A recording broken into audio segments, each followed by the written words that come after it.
My children and I reread the letter once more, and it seemed to say everything we wanted. My teenage children hugged me, and my daughter was the first to look up at me.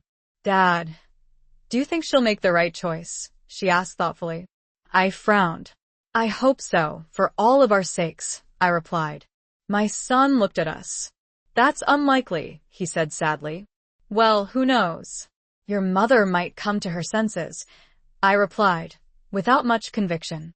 After saying that, we packed our bags and suitcases and headed to our house by the sea. We were planning to go there for the weekend, so now will it just be a move? We'll see. The cameras in the house were set up to capture everything happening inside, with a live feed accessible on my phone. 2 hours later, as we were unpacking our things, my phone notified me that there was someone in the house, specifically in the kitchen. The alarm had gone off, and the remote camera activated. We saw my wife reading the letter alone, and then we saw her collapse to the floor. The letter to my future ex-wife began, "Despite the fact that this past year or thereabouts has been difficult because of money and our problems, I'd like to think that we still had each other's backs. But it seems I was mistaken. For some time now, our kids have been telling me how distracted you've been.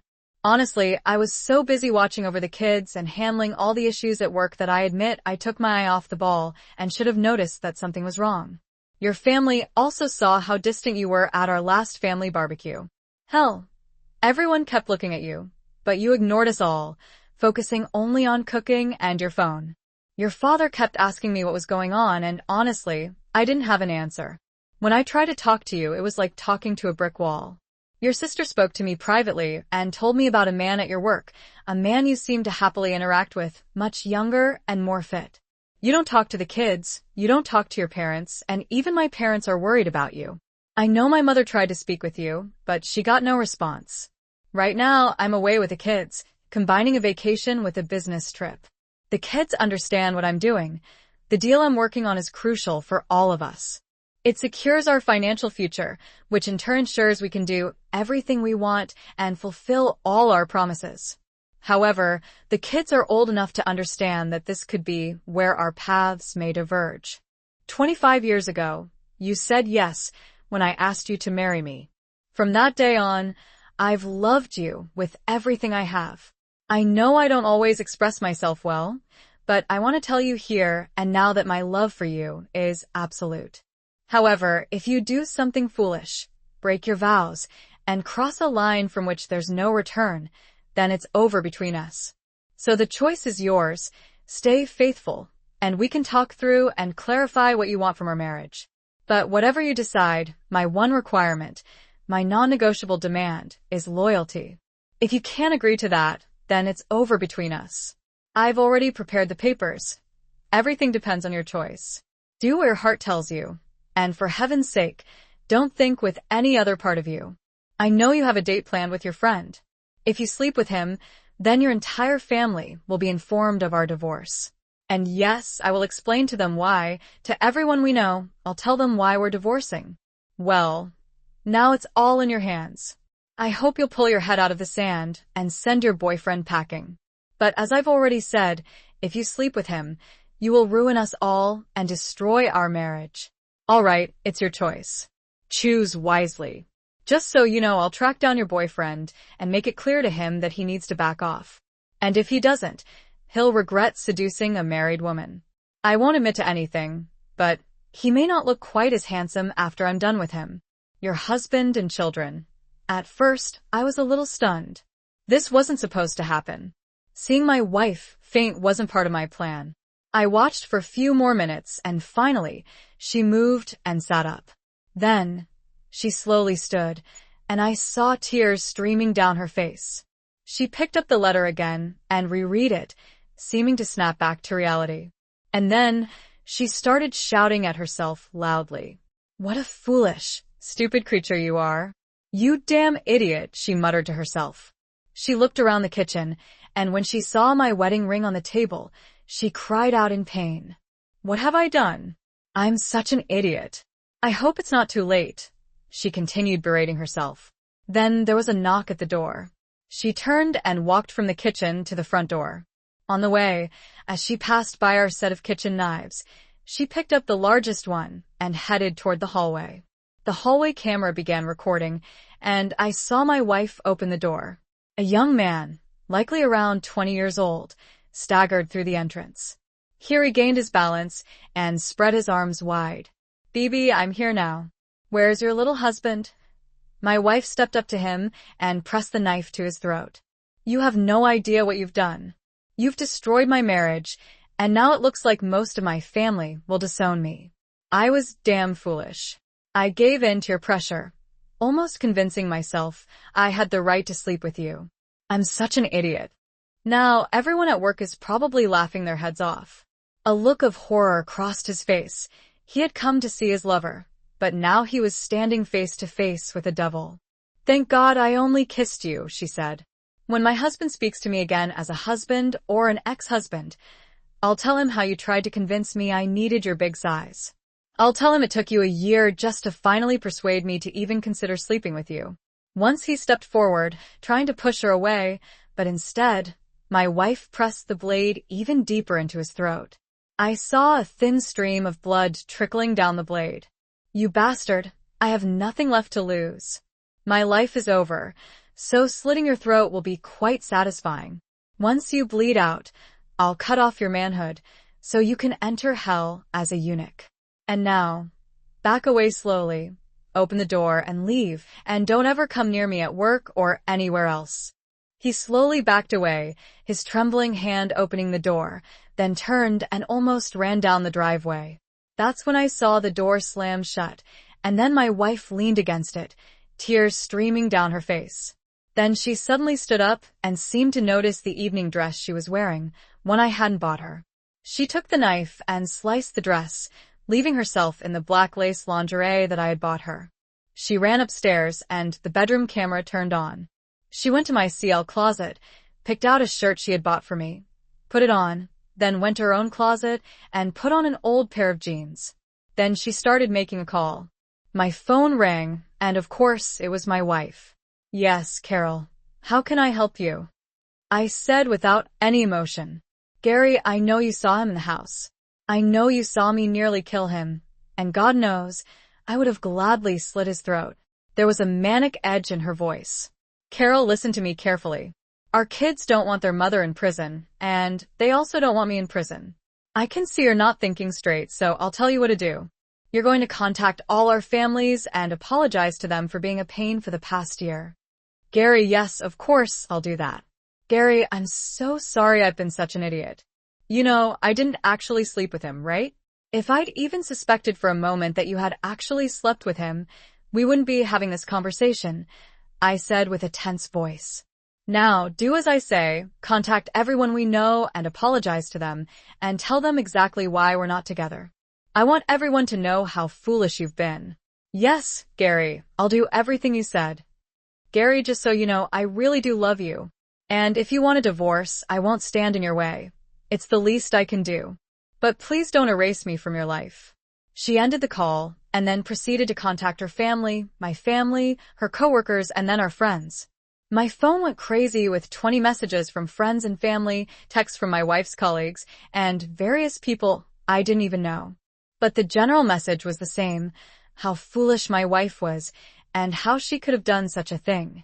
My wife looked utterly shattered. It seemed that every person she spoke with struck her like a blow. Eventually, she just laid down, and I saw her lying still. I zoomed in and could see that she was barely breathing. That's when I sent a message to her phone. "Don't give up. Take care of yourself, and when you're rested, pack a bag and come here. We need to talk." At the same time, I sent a message to a friend from Eastern Europe. He was a bit rough around the edges, but very loyal, and he had connections in the darker parts of society. The message read, "Yes, make him disappear." After he read it, I deleted the message and all traces of it from my phone. Only my friend and I knew that I had sent it. The intent of the text was clear enough. Carol arrived 3 hours later. She looked tired and sad, but otherwise fine, as she stepped out of the car. The kids ran up to her and hugged her. "Mom, thank you for finally choosing us. We all missed you. Even Dad, though he won't admit it, said Alice, our daughter, glancing over at me. Our son, Martin, hesitated for a moment, then looked at me. I nodded, and he walked over to his mother and awkwardly hugged her before stepping back. Mom, it's good you're here. To be honest, we didn't expect you to threaten your boyfriend, he said with a smile. Carol didn't know what to say. She looked at me and opened her arms. I hesitated for a moment and saw the hurt on her face. Dad, you're not going to catch an STD just by hugging, Alice said with a smile. Of course, she was right. I stepped forward and hugged my wife, maybe for the last time, and she clung to me, repeating, I'm so sorry, forgive me, over and over. Eventually, we let each other go. Martin picked up Carol's suitcase and turned to me. Dad, which room? In the guest room? I'm sorry, Carol, but I can't be with you right now, knowing you were with that jerk, I said, trying to stay calm. Gary, I know you don't trust me, but I never had sex with him, she said sincerely. I want to believe you, but for the past year, you haven't really been with me mentally. You left all of us, our friends and family, behind. So, until you show me a clean bill of health, you're staying in the guest room. Just so, you can't just come back into our lives just because you threatened your boyfriend. I need more proof from you that you're the woman I married. Gary, I'm so sorry. Is there really no hope for us? Tears streamed down her face at this point. There's very little hope, I'm sorry, Carol. But it's all up to you, I said, turning and walking into the house. I went to my study and closed the door. I shut my eyes and tried to gather my thoughts. One of the main problems was the lack of information, but tonight, I would learn everything that would allow me to choose one path or another. I woke up to the smell of bacon, eggs, and toasted bread. I got up and stretched, checked my phone, and saw many messages and voicemails. Most of them supported my actions, but one or two urged me to forgive my wife. Then, I saw a series of messages from an unknown number. The messages were clear.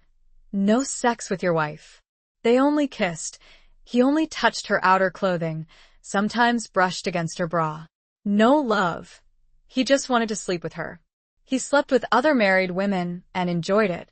Your wife was the only one he didn't sleep with. She kept refusing. That jerk will never sleep with women again. His tool is gone. This started 6 months ago, and who knows what happened before. For that, ask your wife. My advice, if you still love her, stay with her, just my advice. I'll keep an eye on her for 6 months, and then I'll stop. Good luck. I carefully read the messages and replied, thank you, good job. With my phone in my pocket, I walked into the kitchen, where my wife and kids were watching me. Carol, we need to talk. This has been a long time coming. I should have set you down and yelled at you a year ago, but now it's easy to talk, isn't it? Hope and fear reflected on her face through her tears. Carol, I'm giving you a free get-out-of-jail card, but you need to earn it. You will be the best daughter to your parents, the best daughter-in-law to my parents, the best friend to our mutual friends, and you will work hard at your job. Last but not least, you will be the best mother to our children. You will be the one to take them to soccer practice, drive them to parties, and support them in difficult situations. In short, you will make up for all the crap we've been through this past year because of your emotional affair with that jerk. By the way, don't worry about him. He's no longer your concern. Carol looked shocked for a moment. Gary, I don't know what to say. I was truly foolish. I followed bad advice and was lied to.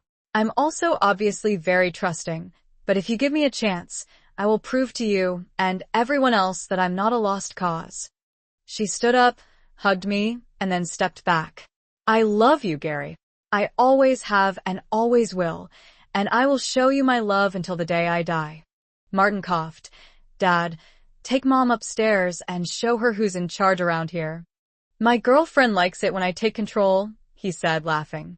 I grabbed my wife by the hand and pulled her upstairs. I took control of the situation and really showed her who was in charge. But I wore protection. Yes, I had sex with her for several hours.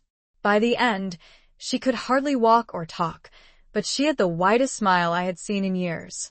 2 weeks went by, and Carol continued to show everyone, my family, her coworkers, our kids, and especially me, that she was worthy of forgiveness. Essentially, I romantically love her every night, and almost every morning before I leave for work, we go to restaurants and bars. She dresses well, but never acts inappropriately. She rejects any male attention. Her phone is always on her, her tracker is always active, and she tells me where she's going, even if she's with family or mutual friends that we meet as couples or families. She never goes out alone. It's her choice, not mine. She gives herself to me the way I like, but I'm not cruel, and I only have sex with her if she wants it and participates. The doctor who checked her for STDs really asked about her sex life and other lovers. I was there when she grabbed my hand and said, "This is my husband and my lover. No one else will ever compare to this man. He is my life." I almost threw him out, and now, until I die of old age, all of my body belongs to him, and only him. The doctor just smiled and shook my hand. Yes, we did have unprotected sex that night. It's so much more enjoyable. Oh, and yes, Carol's potential boyfriend disappeared. No one was really looking for him, apparently. Several husbands divorced their wives because of him, and well, the police didn't do much since one of the affected husbands was an active police officer. Did he die a slow, painful death? No, he didn't die. He is disfigured and powerless, avoided wherever he goes, and his life is a living hell. Do I trust Carol? Hell no. Do I love her? Yes. Does she make up for the fact that she was a terrible person for a year? Damn right, yes. Life in our home is never boring now. Our kids are growing up quickly, and they have their own partners, but they still hang out with us. So, in the end, justice has prevailed.